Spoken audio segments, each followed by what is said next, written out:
ನನ್ಗೆ ಹಿಂಗಾಗ್ತತಿ? ನನ್ನ ಜೀವನದಾಗ ಯಾಕೆ ಈ ರೀತಿ ಎಲ್ಲ ಆಗತತಿ? ಅದಕ್ಕೆ ಯಾಕೆ ಆಗ್ತಾ ಇದ್ದೀರಾ? ಏನಾಯ್ತು ಅದಕ್ಕೆ? ಇಲ್ಲ ಸುಮ, ನಾನೇನು ಹೇಳತ್ತೀನಿ. ಇಲ್ಲ, ನಾನು ಅಳತಿಲ್ಲ. ಯಾಕಕ್ಕೆ? ಯಾರಾದರೂ ಏನಾದರೂ ಅಂದ್ರೆ ಯಾಕೆ ಇಷ್ಟೊಂದು ಬೇಜಾರಲ್ಲಿದ್ದೀರಿ? ಏನೋ ಆಗೈತಿ ಅದಕ್ಕೆ ನೀವು ಇಷ್ಟೊಂದು ಬೇಜಾರದಾಗದಿರಿ.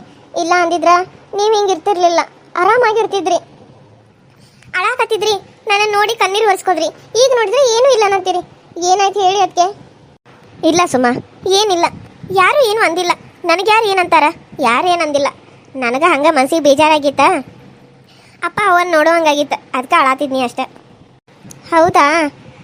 ನಿಮ್ಮಪ್ಪ ನಿಮ್ಮಮ್ಮನ ನೋಡೋಂಗಾದ್ರೆ ಹೋಗಿ ಬನ್ನಿ. ಅದಕ್ಕೆ ಆರಾಮಾಗಿ 2 ದಿನ ಹೋಗಿ ನೋಡ್ಕೊಂಡು ಬನ್ನಿ. ಇಲ್ಲ ಸುಮ, ಅವರು ಈ ಮನೆಗೆ ಯಾವತ್ತೂ ಬರದೇ ಇರೋವಾಗೈತಲ್ಲ. ಅವ್ರನ್ನ ಈ ಮನೆಯಲ್ಲ ನೋಡಬೇಕು. ನಮ್ಮ ಅಪ್ಪ ಅಮ್ಮ ಈ ಮನೆಗೆ ಬರಬೇಕು. ಅವರು ಈ ಮನೆಯವ್ರ ಜೊತೆ ಸ್ವಲ್ಪ ಹೊತ್ತು ಕಾಲ ಕಳಿಬೇಕು ಅನ್ನೋದು ನನ್ನ ಆಸೆ. ನನ್ನ ಮದುವೆ ಆದಾಗಿಂದನೂ ಅಪ್ಪ ಅಮ್ಮ ಇಲ್ಲಿ ಬಂದೇ ಇಲ್ಲ. ಅವರು ಇಲ್ಲಿ ಇದ್ದೇ ಇಲ್ಲ. ಈ ಮನೆ ಒಳಗೆ ಕಾಲು ಕೂಡ ಇಟ್ಟಿಲ್ಲ. ಅದು ಯಾವಾಗ ಆಗುತ್ತೋ ಅಂತ ಕಾಯ್ತಾ ಇದ್ದೀನಿ ನಾನು. ಅದಕ್ಕೆ ಅದನ್ನ ನೆನೆಸ್ಕೊಂಡು ಕಣ್ಣೀರು ಹಾಕ್ತಾ ಇದ್ನಿ ಅಷ್ಟೆ. ಅಷ್ಟಾಗ ನೀನು ಬಂದು. ಹೌದಾ ಅದಕ್ಕೆ? ಎಲ್ಲ ಸರಿ ಹೋಗುತ್ತೆ. ಒಂದಲ್ಲ ಒಂದಿನ ಎಲ್ಲನೂ ನೀವು ಅಂದ್ಕೊಂಡಿರೋ ಹಂಗೆ ಆಗ್ತೈತಿ. ಆದ್ರೆ ಇವಾಗಿನ ಪರಿಸ್ಥಿತಿಲಿ ಈ ರೀತಿ ನೀವು ತೊಂದರೆಗಳನ್ನ ಅನುಭವಿಸ್ಲೇಬೇಕಾಗತ್ತೆ. ಯಾಕಂದರೆ ಅವಾಗ ಇಷ್ಟ ಇಲ್ಲ, ನೀವು ಮದುವೆ ಆಗಿ ಬಂದ್ರಿ. ಈಗ ಅವ್ವ ನಿಮ್ಮನ್ನ ಇಷ್ಟಪಡಬೇಕು. ಅವ್ವ ನಿಮ್ಮನ್ನ ಇಷ್ಟಪಟ್ಟ ಸೊಸಿ ಅಂತ ಒಪ್ಕೊಂಡ್ರೆ ಮುಂದೆ ಎಲ್ಲ ಒಳ್ಳೇದಾಗ್ತತಿ. ಇನ್ನೊಂದು ಸುಮ, ನೀವು ಇನ್ನೊಂದು ವಿಷಯ ಹೇಳಬೇಕು. ಇವತ್ತು ನನ್ನ ಅತ್ತೆ ಹಗ್ ಮಾಡಿದ್ರು. ಫಸ್ಟ್ ಟೈಮ್ ಅವ್ರು ನನ್ನನ್ನು ತಬ್ಕೊಂಡಿದ್ರು. ಅದನ್ನು ನೋಡಿ ನನಗೆ ಎಷ್ಟು ಖುಷಿ ಆಯ್ತು ಗೊತ್ತು? ಏನು ಹೇಳ್ತಾ ಇದ್ದೀರಾ ಅದಕ್ಕೆ? ಅಮ್ಮ ನಿಮ್ಮನ್ನ ತಬ್ಕೊಂಡಿದ್ರಾ? ನಿಜ ಹೇಳ್ತಾ ಇದ್ದೀರಾ? ಯಾಕೋ ನನಗಿದು ಸರಿ ಕಾಣ್ತಾ ಇಲ್ಲಲ್ಲ. ಏನೋ ಇಲ್ಲಿ ಓಡ್ತಾ ಇದೆಯಾ ಅಂತ ಅನಿಸ್ತಾ ಇದೆ. ಏನಾದರೂ ಕಾರಣ ಆಯ್ತಾ ಅವ್ರು ತಬ್ಕೋಬೇಕಾದ್ರೆ? ಏನಾದರೂ ಜಗಳ ಆಗಿತ್ತಾ? ನೀವೇನಾದರೂ ಅಂದಿದ್ರಾ ಏನಾದರೂ ಮಾಡ್ತೀನಿ ಅಂತ? ನಿಮಗೆ ಯಾರಾದರೂ ಏನಾದರೂ ಮಾಡಿದ್ರಾ? ಯಾಕೆ ಈ ರೀತಿ ಕ್ವಶನ್ಗಳನ್ನ ಕೇಳಾಕತ್ತಿ? ಅವ್ರನ್ನ ತಬ್ಕೊಂಡಿದ್ರು ಅಂತ ಅಂದ್ಕೊಳ್ಳಿ ಅಂದ್ರೆ ನೀ ಕ್ವಶನ್ಗಳನ್ನ ಕೇಳತ್ತಿದ್ದಿ ಅಂದ್ರೆ ಅವ್ರನ್ನ ತಬ್ಕೊಂಡಿದ್ದು ಏನಾದರೂ ನಾಟಕ ಮಾಡತ್ತಾರಂತನಾ ನಿನ್ನ ಮಾತಿನ ಅರ್ಥ? ಹಾಗಲ್ಲ ಅದಕ್ಕೆ. ಏನಾಗಿತ್ತು, ಏನು ಮಾಡ್ತಾ ಇದ್ರು ಅನ್ನೋದನ್ನು ಯೋಚನೆ ಮಾಡಿದ ಮೇಲೆ ಗೊತ್ತಾಗತ್ತೆ. ಅದು ಏನಾಗಿತ್ತು ಅಂತಂದ್ರೆ, ನಾನು ನಿಮ್ಮ ಮಾಮ ಇದ್ದಾರಲ್ಲ ಅವ್ರ ಜೊತೆ ಜಗಳಾಡತ್ತಿದ್ನಿ. ಅವಾಗ ಅದಕ್ಕೆ ಬಂದರು. ಇರೋದನ್ನು ಹೇಳಿದೆ. ಅವ್ರದ್ದೇ ತಪ್ಪಿತ್ತು. ಹಾಗಾಗಿ ನಾನು ಹೋಗಿ ಇವ್ರ ಹತ್ರ ಹೇಳ್ತೀನಿ, ರವಿ ಹತ್ರ ಹೇಳ್ತೀನಿ, ಮಾವನ ಹತ್ರ ಹೇಳ್ತೀನಿ. ಹೋಗಿ ನಾನು ಇನ್ನೊಂದ್ಸರಿ ಈ ರೀತಿ ಮಾಡಿದ್ರೆ ಪೊಲೀಸ್ ಕಂಪ್ಲೇಂಟ್ ಕೊಡ್ತೀನಿ ಅಂತ ಹೇಳಿದ್ನಿ. ಅದಕ್ಕೆ ಅತ್ತಿ ನೋಡ ಅವನ್ನ ನಾನು ಬೈತಾನೆ, ಅವ್ನು ನಾನು ಬುದ್ಧಿ ಹೇಳ್ತಾನೆ. ನಿನಗೆ ಮನಸ್ಸಿನಾಗ ಇಷ್ಟೆಲ್ಲ ನೋವೈತೆ ಅಂತ ನನಗೆ ಗೊತ್ತಿರಾಕಿಲ್ಲ ಅಂತೇಳಿ ನನ್ನ ತಪ್ಕೊಂಡು ಸಮಾಧಾನ ಮಾಡಿದ್ರು. ಓ ಹೌದಾ, ಹಿಂಗಾಗೈತಲ್ಲ ಅದಕ್ಕೆ. ಇದನ್ನು ನಂಬೇಡಿ ನೀವು. ಅಮ್ಮ ನಿಮ್ಮನ್ನು ರಮಿಸಿ ಅಲ್ಲಿಂದ ಕಳಿಸ್ಬೇಕು ಅಂತ ಪ್ಲ್ಯಾನ್ ಮಾಡಿದಾರಂತ ಅನಿಸುತ್ತೆ. ಇಲ್ಲ ಸುಮ, ಅತ್ತೆ ನಿಜವಾಗ್ಲೂ ನನ್ನ ಮುಂದೆನೇ ಅವ್ರ ತಮ್ಮನ ಬೈತಾ ಇದ್ರು. ನಾನೇ ನೋಡಿದ್ದೀನಿ. ನಾನು ಆಮೇಲೆ ಬಂದಿರೋದು. ನಾನು ಬಂದ ಮೇಲೆ ಅತ್ತೆ ಅವರು ಬಂದೇ ಬಿಟ್ಟರು. ಅವರಲ್ಲಿ ನಿಂತೇ ಇಲ್ಲ. ಅವ್ರು ಹೇಗೆ ನನ್ನ ಮುಂದೆ ನಾಟಕ ಆಡ್ತಾರೆ? ಯಾಕೋ ಅತ್ತೆನಿಗೆ ನನ್ನ ಮೇಲೆ ಇವಾಗ ಸ್ವಲ್ಪ ಪ್ರೀತಿ ಬರತೈತಿ ಅಂತ ಅನಿಸ್ತತಿ. ನಮ್ಮಮ್ಮಂಗ ನಿಮ್ಮ ಮೇಲ? ಅಯ್ಯೋ, ನನ್ನ ಮೇಲೆ ಪ್ರೀತಿ ಇಲ್ಲ ಅವ್ರಿಗೆ, ಇನ್ನು ನಿಮ್ಮ ಮೇಲೆ ಬರತ್ತಾ? ನೋಡತ್ತೆ, ಅದಕ್ಕೆ ನಾನು ಒಂದೇ ಒಂದು ಮಾತು ಹೇಳ್ತೀನಿ. ಯಾರನ್ನು ಯಾವುದನ್ನು ನಿಜ ಅಂತ ಯಾವತ್ತೂ ನಂಬೇಡಿ. ನೋಡಿ ಆಮೇಲೆ ಅದನ್ನು ಪ್ರೂವ್ ಮಾಡಿ ಆಮೇಲೆ ನಂಬಿ. ಇಲ್ಲ ಅಂದಮೇಲೆ ಹಾಗೆ ಸುಮ್ಮನೆ ಯಾರ್ದೋ ಮಾತು ಕೇಳ್ಕೊಂಡು ನೀವು ಅದನ್ನ ನಂಬೋದಕ್ಕೆ ಹೋಗಬೇಡಿ. ಮುಟ್ಟಿದ್ದೆಲ್ಲ ಚಿನ್ನ ಆಗಲ್ಲ. ನೋಡೋದಕ್ಕೆ ಅದು ದೂರಿಂದ ನಮಗೆ ಚಿನ್ನದ ಥರ ಕಾಣಿಸುತ್ತೆ ಅದಕ್ಕೆ. ಆದರೆ ಅದನ್ನು ಹೋಗಿ ಮುಟ್ಟಿದಾಗಲೇ ಅದು ಚಿನ್ನನ, ತಗಡ, ಬೆಳ್ಳಿನ, ಅದು ರೋಲ್ ಗೋಲ್ಡ್ ಅನ್ನೋದು ಗೊತ್ತಾಗೋದು. ಅಲ್ಲಿವರೆಗೂ ದೂರದಿಂದ ಅದು ಎಲ್ಲ ಅಪ್ಪಟ ಬಂಗಾರ ಅನ್ನೋ ರೀತಿನೇ ಕಾಣಿಸುತ್ತೆ. ಇದನ್ನೊಂದು ನಾನು ಹೇಳ್ತೀನಿ. ಇದ್ರ ಮೇಲೆ ನಿಮ್ಮ ಇಷ್ಟ. ನೀವೇನು ಅರ್ಥ ಮಾಡ್ಕೋತೀರೋ ಮಾಡ್ಕೊರಿ, ಸರಿನಾ? ನೀನಿಷ್ಟು ಚಿಕ್ಕವಳಿದ್ರು ನಿನ್ನ ತಲೆಯಲ್ಲಿ ಇಷ್ಟೊಂದು ಬುದ್ಧಿ ಇದೆ. ಹೌದು, 10th ಮುಗೀತಲ್ಲ, ಇನ್ನೇನು ಮಾಡಬೇಕು ಅಂತ ಅಂದ್ಕೊಂಡಿದ್ಯಾ? ಸೈನ್ಸಾ ಅಥವಾ ಏನು ಎಜುಕೇಷನ್ ಮಾಡ್ಬೇಕಂತ ಅಂದ್ಕೊಂಡಿದ್ದಿ? ನಾನು 10th ಮುಗೀತಲ್ಲ, ಅದಕ್ಕೆ ಆರಾಮಾಗಿ ಮದುವೆ ಆಗಿ ಸೆಟ್ಲ್ ಆಗಬೇಕು ಅಂತ ಅಂದ್ಕೊಂಡಿದ್ದೀನಿ. ಹೇ ಕಳ್ಳಿ, ಹೇಳು, ಏನು ಮಾಡ್ಬೇಕಂತ ಅಂದ್ಕೊಂಡಿದ್ದಿ? ನಾನಂತೂ ಸರಿಯಾಗಿ ಓದಲಿಲ್ಲ. ಓದೋರಾದರೂ ಚೆನ್ನಾಗಿ ಓದಬೇಕು, ಆಮೇಲೆ ಮದುವೆ ಆಗಿ ಇದು ಈ ರಾಮಾಯಣ ಎಲ್ಲ ಇರೋದೆ. ಅಯ್ಯೋ ಅದಕ್ಕೆ ನಾನು ಆರಾಮಾಗಿ ಇನ್ನೂ ಓದಬೇಕು. ನಾನು ಡಿಗ್ರಿ ಅದು ಎಲ್ಲ ಮಾಡಬೇಕು ಅಂತ ಅಂದ್ಕೊಂಡೇನೆ. ಇಷ್ಟೆಲ್ಲ ಎಲ್ಲ ಮದುವೆಗಿದ್ವಿ ನಾನು ಆಗಂಗೆ ಇಲ್ಲ. ಬೇಡಪ್ಪ ಬೇಡ, ಇಷ್ಟೆಲ್ಲಿ ಮದುವೆ ಆಗಿ ಏನು ಮಾಡೋಣ? ಆರಾಮಾಗಿ ಮದುವೆ ಆದರೆ ಆಯಿತು ಮುಂದೆ. ಸರಿ, ನಾನು ಸೈನ್ಸ್ ಮಾಡಬೇಕು ಅಂತ ಅಂದ್ಕೊಂಡಿದ್ದೀನಿ. ಡಿಪ್ಲೊಮಾ ಇಂಜಿನಿಯರಿಂಗ್ ಮಾಡಬೇಕು ಅಂತ ಅಂದ್ಕೊಂಡೆ. ಆಮೇಲೆ ಸೈನ್ಸ್ ಮಾಡಿ MBBS ಅದು ಮಾಡಿದ್ರಾಯ್ತು ಅಂತ ಅಂದ್ಕೊಂಡಿನಿ. ಅದಕ್ಕೆ ಟ್ಯಾಲೆಂಟ್ ಇದ್ದರೆ ಎಲ್ಲ ಆಗುತ್ತೆ ಅಂತ ಅಮ್ಮ ಹೇಳಿದ್ರು. ಈ ಸರಿ ನಾನು 10th ಅಲ್ಲಿ ಫಸ್ಟ್ ರ್ಯಾಂಕ್ ಬರ್ತೀನಿ ಅಂತ ಅಂದ್ಕೊಂಡಿದ್ದೀನಿ. ಬಂದರೆ ಮಾತ್ರ ಪಕ್ಕ ನಾನು ಸೈನ್ಸೇ ಮಾಡೋದು. ಈ ಮನೆಯಲ್ಲಿ ನನಗೆ ರವಿ ಅವ್ರನ್ನ ಬಿಟ್ರೆ ನೀನು ಚಿನ್ಕುರ್ಲಿ ಪಟಾಕಿ ಥರ ಮಾತಾಡ್ತಿದ್ಯಾ. ನನಗೆ ನೀನಂದರೆ ತುಂಬ ಇಷ್ಟ ಸುಮ. ನನಗೆ ತಂಗಿ ಇರಲಿಲ್ಲ, ಅಣ್ಣ ಇರಲಿಲ್ಲ, ಅಕ್ಕ ತಮ್ಮ ಯಾರೂ ಇಲ್ಲ. ಇಲ್ಲಿ ಬಂದಮೇಲೆ ನನಗೆ ನೀನು ತಂಗಿ ಸ್ಥಾನ ತುಂಬಿದ್ಯಾ. ನಿನಗೆ ಎಷ್ಟು ನಾನು ಥ್ಯಾಂಕ್ಸ್ ಹೇಳ್ಬೇಕು ಗೊತ್ತಿಲ್ಲ. ತಂಗಿ ಪ್ರೀತಿ ಯಾವ ರೀತಿ ಇರುತ್ತೆ ಅನ್ನೋದನ್ನ ನೀನು ನನಗೆ ಕೊಟ್ಟಿದ್ಯಾ.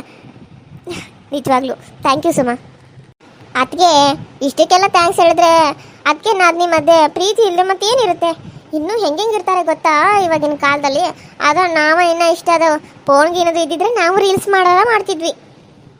ಅಯ್ಯೋ ಬೇಡಮ್ಮ, ಅದನ್ನೆಲ್ಲ ನಾನು ಮಾಡಲ್ಲ, ನನಗೆ ಅದೆಲ್ಲ ಬರೋಂಗಿಲ್ಲ. ಸರಿ, ನಾನು ಅಡುಗೆ ಮಾಡಬೇಕು. ನಿನಗೇನು ಬೇಕು? ನಿಂಗೆ ಯಾವ ಥರದ ಅಡುಗೆ ಇಷ್ಟ? ಅದಕ್ಕೆ ನನಗೆ ಪಲಾವು, ಸ್ವೀಟು, ವೆಜಿಟೇಬಲ್ಸ್ ಎಲ್ಲ ಹಾಕಿ ಮಾಡಿರೋ ಪಲಾವು, ಆಮೇಲೆ ಏನೋ ವೆರೈಟಿ ಏನಾದರೂ ನಿಮ್ಮ ಕೈಯಾರೆ ಏನು ಮಾಡಿಕೊಟ್ರು ಅಮೃತ ಥರ ಇರುತ್ತೆ ಅದಕ್ಕೆ. ಸರಿ, ನೋಡೋಣ. ನಿನಗೋಸ್ಕರ ಪಲಾವ್ ಮಾಡ್ತೀನಿ ಮತ್ತು ಬೇರೆ ಏನಾದರೂ ಟ್ರೈ ಮಾಡ್ತೀನಿ, ಓಕೆನಾ? ಸರಿ ಅದಕ್ಕೆ ನಾನು ಹೋಗಿಬಿಟ್ಟು ನಮ್ಮ ಫ್ರೆಂಡ್ ಮನೆಗೆ ಹೋಗಿ ನೋಟ್ಬುಕ್ ತೊಗೊಂಡು ಬರ್ತೀನಿ. ನೀವು ಅಲ್ಲಿವರೆಗೂ ಮಾಡ್ತಾಯಿರಿ, ಓಕೆನಾ? ಸರಿ. ಇಲ್ಲಾಂದರೆ ಏನಾದರೂ ಹೆಲ್ಪ್ ಮಾಡಲ ಅದಕ್ಕೆ? ಅಯ್ಯೋ ಬೇಡ, ನೀನು ಹೋಗಿ ಬರೋ, ನಾನು ಮಾಡ್ಕೋತೀನಿ. ನನಗೆ ಅಡುಗೆ ಮಾಡೋದು ನನಗೆ ದೊಡ್ಡ ಕೆಲಸ ಅಲ್ಲ. ನೀನು ಹೋಗಿ ಬಾ. ಸರಿ ಅದಕ್ಕೆ. ಏನು ಮಾಡತ್ತಾಳೋ ಏನೋ ಪ್ಲ್ಯಾನ ಮಾಡತ್ತಾಳ ಅಂತ ಅನ್ಸತಿ. ಅಲ್ಲ, ಈಕೆ ಏನರ ನನ್ನ ಮೇಲೆ ಅನುಮಾನ ಬಂದತನ. ಈಕೆ ಮ್ಯಾಲೆ ಅನುಮಾನ ಬರ್ದಂಗೆ ನಾನು ತಮ್ಮನ ಹೆಂಗಾರ ಬಚಾವ್ ಮಾಡ್ಬೇಕಲ್ಲ. ಇಲ್ಲ ಅಂದ್ರೆ ಹೋಗಿ ರವಿ ಮುಂದೆ ಹೇಳಿಳಂದ್ರೆ ನನ್ನ ತಮ್ಮನ ಇಲ್ಲಿಂದ ಓಡಿಸ್ಬಿಡ್ತಾನೆ ನನ್ನ ಮಗ. ಅದಕ್ಕೆ ಈಕೆ ಹೇಳಿದಿರೋಂಗೆ ಒಂದು 2 ದಿನ ಈಕೆ ಜೊತೆ ಚಂದಾಗ ಮಾತಾಡ್ಬೇಕು. ನೋಡೋಣ. ಮಧು, ಏನು ಮಾಡತ್ತೇವ? ಅತ್ತಿ ನೀವು ಅದು ಚಹಾ ಮಾಡೋಕ್ಕಿಟ್ಟೀನಿ, ಇನ್ನು ಅಡುಗೆ ಮಾಡಬೇಕು ಅತ್ತಿ. ಓ ಹೌದನಾ?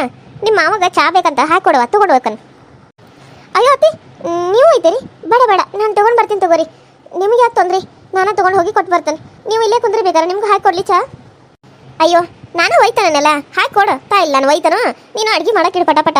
ಅಲ್ಲಿ ಒಬ್ರು ಇವ್ರು ಬರಾಕತ್ತಾರ, ಸ್ವಲ್ಪ ಏನಾರ ಮಾಡ್ತೇನೆ ಸ್ಪೆಷಲಾಗಿ. ಹೌದಾ ಅತ್ತೆ? ಯಾರು ಬರ್ತಾ ಇದ್ದಾರೆ ಅತ್ತೆ? ಏನು ಮಾಡಬೇಕು? ನಿಮ್ಮಪ್ಪ ನಿಮ್ಮಮ್ಮಗ ನಮ್ಮ ಮನೆಗೆ ಬರಕ್ಕೆ ಹೇಳ್ಯವ. ಅವರು ಬರ್ತಾರಂತ, ಮಧ್ಯಾಹ್ನ ಮೇಲೆ ಬರ್ತಾವ ಅಂತ ಹೇಳಿದಾರ. ಅದಕ್ಕೆ ಅದನ್ನ ಹೇಳಕ್ಕಂತ ಬನ್ನಿ ನಿನಗೆ. ಅತ್ತೆ, ನಮ್ಮ ಅಪ್ಪ ಅಮ್ಮ ನಮ್ಮ ಮನೆಗೆ ಬರ್ತಾ ಇದ್ದೀರಾ? ಏನು ಹೇಳ್ತಾ ಇದ್ದೀರಾ ನೀವು? ನಿಜ ಹೇಳ್ತಾ ಇದ್ದೀರಾ? ನಿನ್ನ ಮೆಚ್ಚಾಕ ಏನಾರ ಒಂದು ಮಾಡ್ಬೇಕಲ್ಲ ಪಿತುರಿ, ಅದಕ್ಕೆ ಇದನ್ನು ಮಾಡಿದ್ದಾನೆ. ನಿಮ್ಮಪ್ಪ ನಿಮ್ಮ ಅವ್ವನ ಈ ಮನೆಗೆ ಕಾಲಿಡಬಾರ್ದು ಅಂತ ನಾನೇ ಹೇಳಿದ್ನಿ. ಆದರೆ ಈಗ ಅವ್ರನ್ನ ನಾನೇ ಬರುವಂಗೆ ಮಾಡ್ಕೊಂಡ್ಬಿಟ್ನಿ. ಏನು ಮಾಡೋದು? ಏನಾರ ಮಾಡ್ಬೇಕಂದ್ರೆ ಏನಾರ ಒಂದು ಮಾಡಲೇಬೇಕು. ಹ್ಞೂ ನಾನಾ ಬರಕ್ಕೆ ಹೇಳಿದ್ನಿ, ಬರ್ತಾರಂತ ಇವತ್ತು. ಅದಕ್ಕೆ ಏನಾರ ಸ್ಪೆಷಲ್ ಮಾಡ. ಅತ್ತೆ ನೀವು ನಿಜ ಹೇಳಕತ್ತೀರಿ? ನಮ್ಮಪ್ಪ ಅಮ್ಮನ ಬರಾಕತ್ತಾರು? ಹೌದು ಮಧು, ನಿಮ್ಮಪ್ಪ ಬಸಪ್ಪನ, ಹಂಗೆ ನಿಮ್ಮವ್ವ ಸರೋಜ ಅಕ್ಕ ಇಬ್ಬರು ಬರಾಕತ್ತಾರ. ನಾನು ಹೋಗಿ ಅವ್ರಿಗೆ ಹೇಳಕ್ಕೆ ಕಳಿಸಿದ್ದೀನಿ. ನಮ್ಮ ಅಕ್ಕಿ ಹೇಳಿದ್ದಿ ಕಳಿಸಂತ ಹೇಳಿ ಫೋನ್ ಹಚ್ಚಿ ಕೊಟ್ಟಿದ್ನಿ. ಫೋನ್ಯಾಗ ಮಾತಾಡೀನಿ, ಬೀಗರ ಮನೆಗೆ ಬರ್ರಿ ಅಂತೇಳಿ. ಬಂದು ಹೋಗ್ರಿ, ಸ್ವಲ್ಪ ಕೆಲಸ ಐತಿ ಅಂತ ಹೇಳಿನಿ. ಅವ್ರು ಹಂಗೆ ಹೇಳಿದ್ರೆ ಬರಂಗಿಲ್ಲ ಕೆಲಸ ಬಿಟ್ಟು ಅಂತೇಳಿ. ಸ್ವಲ್ಪ ಬಂದು ಹೋಗ್ರಿ, ಕೆಲಸ ಐತೆ ಅಂತ ಹೇಳಿನಿ. ಅದಕ್ಕೆ ಬರಾಕತ್ತಾರ. ಅವ್ರಿಗೆ ಇಷ್ಟ ಆಗೋ ಅಡುಗೆ ಎಲ್ಲ ಮಾಡ, ಸರಿನಾ? ಹೌದಾತೆ, ಥ್ಯಾಂಕ್ಸ್ ಅತ್ತೆ. ನನ್ನ ಮದುವೆ ಆದಾಗಿಂದ ನಮ್ಮ ಅಪ್ಪ ಅಮ್ಮ ಈ ಮನೆಗೆ ಕಾಲು ಕೂಡ ಇಟ್ಟಿಲ್ಲ. ಮೊದಲನೇ ಸಲ ನಮ್ಮ ಅಪ್ಪ ಅಮ್ಮ ಬರ್ತಾ ಇದ್ದಾರೆ. ಅವ್ರಿಗೆ ಊಟ ಮಾಡಿ ಹೋಗಿ ಅಂತ ಹೇಳಿದ್ದೀರಾ. ಥ್ಯಾಂಕ್ಸ್ ಸೋ ಮಚ್ ಅತ್ತೆ, ಥ್ಯಾಂಕ್ ಯು ಸೋ ಮಚ್. ನಿಮ್ಗೆ ಎಷ್ಟು ಥ್ಯಾಂಕ್ಸ್ ಹೇಳಬೇಕು, ಎಷ್ಟು ಧನ್ಯವಾದಗಳು ಹೇಳಬೇಕು ನನಗೆ ಗೊತ್ತಾಗತ್ತಿಲ್ಲ. ನನಗೆ ಎಷ್ಟು ಖುಷಿ ಆಗತ್ತೆ ಅಂದ್ರೆ ಭಾಳ ಖುಷಿ ಆಗತ್ತೆ. ಸರಿ ಹಂಗಾರೆ ನೀನು ಜಲ್ದಿ ಮಾಡ್ಕೊ, ನಾನು ಸ್ವಲ್ಪ ಕೆಲಸ ಐತಿ, ಬರ್ತೇನೆ. ಹಾಂ ಸರಿ ಅತ್ತೆ, ಪಟ ಮಾಡ್ತೀನಿ. ಈ ಹಾಳಾದಕ್ಕೆ ನಮ್ಮ ಮೆಚ್ಚಾಕ ಆ ಹಾಳಾದವ್ರನ್ನ ಈ ಮನೆಗೆ ಕರೆಸ್ಬೇಕಾಗೈತಿ. ಛೇ, ನನ್ನ ಹಣೆ ಬರೋಣ ಚೆನ್ನಾಗಿಲ್ಲ. ಅವನು ಮಾಡಿರೋ ತಪ್ಪಿಗೆ ನಾನು ಏನೆಲ್ಲ ಮಾಡ್ಬೇಕಾಗತ್ತೆ. ಏನು ಮಾಡಬಾರ್ದಂತ ಅನ್ಕೊಂಡನು ಅದನ್ನ ಮಾಡುವಂಗಾಗತ್ತತಿ. ಯಾಕೆ ಈ ರೀತಿ ಆಗತ್ತತಿ ನನಗಂತೂ ಒಂದು ತಿಳಿವಲ್ದು. ಬರಲಿ ಒಂದೇ ಸರಿ ಅಲ್ಲ ಬರೋದು. ನಮ್ಮ ಮನೆಗೆ ನೀವು ಪದೇ ಬರೋಕ್ಕಾಗಂಗಿಲ್ಲ. ಈ ಒಂದು ಸರಿ ಬಂದಾಗ ನೀವನ್ನು ಮಾತಾಡ್ಸಿದಂಗೆ ಇನ್ನೊಂದು ಸರಿ ನಾನು ಮಾತಾಡ್ಸೋಣ ಅಂತ ಅನ್ಕೊಂಡಿರೋದು ನಿಮ್ಮ ತಪ್ಪು. ಅಕ್ಕಿ ನನ್ನ ಮಗನ ಮುಂದೆ ಹೇಳ್ಬಾರ್ದು ಒಂದು ಕಾರಣಕ್ಕೆ ನಿಮ್ಮನ್ನ ಈ ಮನೆ ಕರೆದ ಅಕ್ಕಿ ಖುಷಿಯಾಗೋದನ್ನ ಮರ್ತು ಬಿಡ್ಬೇಕನ್ನೋ ಹಂಗೆ ಮಾಡಾಕತ್ತ ನಾನು. ನನ್ನ ಬುದ್ಧಿ ನಾನು ಮಾಡ್ತಿರೋ ಯೋಚನೆಗಳ ಬೇರೆ ಅದಾವೆ. ನಾನು ಮಾಡ್ತಿರೋ ಯೋಚನೆಗಳಾಗ ನೀನು ಈ ಖುಷಿ ಒಂದ ಪಡ್ಬೇಕು ಹೊರತು ಕಣ್ಣೀರ್ನ್ಯಾಗ ಕೈ ತೊಳಿಬೇಕು ನೀನು. ಇವತ್ತು ಒಂದು ದಿನ ಖುಷಿ ನಿಂದು, ಆಮೇಲೆ ಮತ್ತು ಕಣ್ಣೀರಾಗತ್ತಿ ನಿನಗೆ. ಏನಾಯ್ತತೆ? ಏನೋ ಯೋಚನೆ ಮಾಡ್ತಿರೋಂಗೈತಿ? ಅದಾ ಏನೋ ಹೇಳ್ಬೇಕಂತ ಅನ್ಕೋಯಿ, ಏನಂತ ನೆನಪಾಗವಲ್ದು. ಅದಕ್ಕೆ ಇಲ್ಲೇ ನಿಂತು ಬಿಟ್ಟಿಂದ. ಅಯ್ಯೋ ಹೌದಾತೆ, ಏನು ಹೇಳಿಯತ್ತೆ? ಏನಾದರೂ ಪರವಾಗಿಲ್ಲ, ನಾನು ಕೇಳ್ತೀನಿ. ಏನೋ ಮಾಡನ್ಬೇಕನ್ನೇ ನೋಡು, ಮರ್ತಾ ಬಿಟ್ನಿ. 2 ಹೆಜ್ಜೆ ಮುಂದೆ ಹೋಗೋರಾಗ ಮರ್ತು ಬಿಟ್ನಿ. ಅದಕ್ಕೆ ಏನೋ ಅಂತ ಯೋಚನೆ ಮಾಡ್ಕೊತ ನಿಂತೀನಿ. ಸರಿ ನೀನು ಅಡುಗೆ ಮಾಡ, ನಾನು ಅವ್ರಿಗೆ ಹೋಗಿ ಚಾ ಕೊಟ್ಟು ಬರ್ತೇನೆ. ಹಾಂ ಸರಿ ಅತ್ತೆ, ಥ್ಯಾಂಕ್ಸ್ ಅತ್ತೆ. ಅಯ್ಯೋ ನಮ್ಮ ಅಪ್ಪ ಅಮ್ಮ ಬರ್ತಾ ಇದ್ದಾರಂತ ನಮ್ಮ ಮನೆಗೆ. ನಿಮ್ಗೆ ಎಷ್ಟು ಖುಷಿ ಆಗತ್ತೆ ಗೊತ್ತು? ಹಾಲು ಕುಡ್ದಷ್ಟು ಖುಷಿ ಆಗತ್ತೆ. ನಮ್ಮಪ್ಪ ಅಮ್ಮ ಈ ಮನೆಗೆ ಬರೋದಕ್ಕೆ ನಿಮಗೂ ಎಲ್ಲ ಖುಷಿ ಆಗತ್ತಲ್ಲ? ಖುಷಿ ಆಗ್ತಿರ್ತೈತಿ. ನನ್ನ ನುಡಿ ಹಂಗೆ ಬರಕತ್ತಾವು ನೋಡತ್ತಾರಲ್ಲ. ನಾನು ತಪ್ಪದ ನನ್ನ ಕತಿನ ನೋಡ್ರಿ ನನಗೆ ನೀವು ಸಪೋರ್ಟ್ ಮಾಡಬೇಕು. ನಾನು ಮಧು, ನನಗೆ ಯಾವ ರೀತಿಯೆಲ್ಲ ಪರಿಸ್ಥಿತಿ ಐತಿ, ಎಷ್ಟು ಕಷ್ಟ ಆಯ್ತು ಅಂತ ನೀವು ನೋಡತ್ತೀರಿ. ಅದಕ್ಕಾಗಿ ನನಗೆ ನೀವು ಸಪೋರ್ಟ್ ಮಾಡಬೇಕು. ನನಗೆ ಜಾಸ್ತಿ ವ್ಯೂಸ್ ಬರುವಂಗೆ ಮಾಡಬೇಕು. ನಾನು ಈ ಕಷ್ಟನೆಲ್ಲ ನಿವಾರಿಸಿ ಮುಂದೆ ಹೋಗ್ಬೇಕಂದ್ರೆ ನಿಮ್ಮ ಸಪೋರ್ಟು ನನಗೆ ಬೇಕು. ನಿಮ್ಮ ಧೈರ್ಯ ನನಗೆ ಬೇಕು. ನೀವು ಕೊಡೋ ಶಕ್ತಿ ಬೇಕು ನನಗೆ. ಇದೆಲ್ಲ ಇದ್ರೆ ನಾನು ಇನ್ನೂ ಬೆಳಿತಾನೆ, ಇನ್ನೂ ಮುಂದೆ ಹೋಗ್ತಾನೆ, ಎಲ್ಲರನ್ನೂ ಎದುರಿಸಿ ನಿಲ್ಲುವಂಗೆ ಆಗ್ತಾನೆ. ಆದರೆ ನಿಮ್ಮ ಸಪೋರ್ಟ್ ಇಲ್ಲ ಅಂತಂದ್ರೆ ಹೆಂಗೆ ಆಗ್ತತಿ? ಸೊ ಪ್ಲೀಸ್ ಎಲ್ಲ ವ್ಯೂವರ್ಸ್ಗೂ ಕೇಳೋದು ಬಂದ, ನನಗೆ ಜಾಸ್ತಿ ಸಪೋರ್ಟ್ ಮಾಡಿರಿ, ಜಾಸ್ತಿ ವ್ಯೂಸ್ ಬರಲಿ. Thank you. ಮತ್ತು ಇದೇ ರೀತಿ ವಿಡಿಯೋಗಳನ್ನ ನೋಡಿ ಸಪೋರ್ಟ್ ಮಾಡಿ, ಸಬ್ಸ್ಕ್ರೈಬ್ ಮಾಡ್ಕೊಳ್ಳಿ ಅಂತ ಹೇಳ್ತಾ ಇವತ್ತಿನ ಈ ವಿಡಿಯೋ ಇಷ್ಟ ಆದರೆ ಲೈಕ್ ಮಾಡಿ, ಶೇರ್ ಮಾಡಿ, ಕಮೆಂಟ್ ಮಾಡಿ, ಮತ್ತು ಇನ್ನೂ ಹೆಚ್ಚಾಗಿ ನನ್ನ ಬೆಳೆಸಿ ಅಂತ ಕೇಳ್ಕೊತ ಇವತ್ತಿನ ಈ ವಿಡಿಯೋನ ಇಲ್ಲಿಗೆ ಮುಗಿಸ್ತಾ ಇದ್ದೀನಿ. ಮತ್ತು ನೆಕ್ಸ್ಟ್ ವಿಡಿಯೋ ಸಿಗ್ತೀನಿ. ಅಲ್ಲಿವರೆಗೂ ಟೇಕ್ ಕೇರ್ ಆ್ಯಂಡ್ ಬಾಯ್.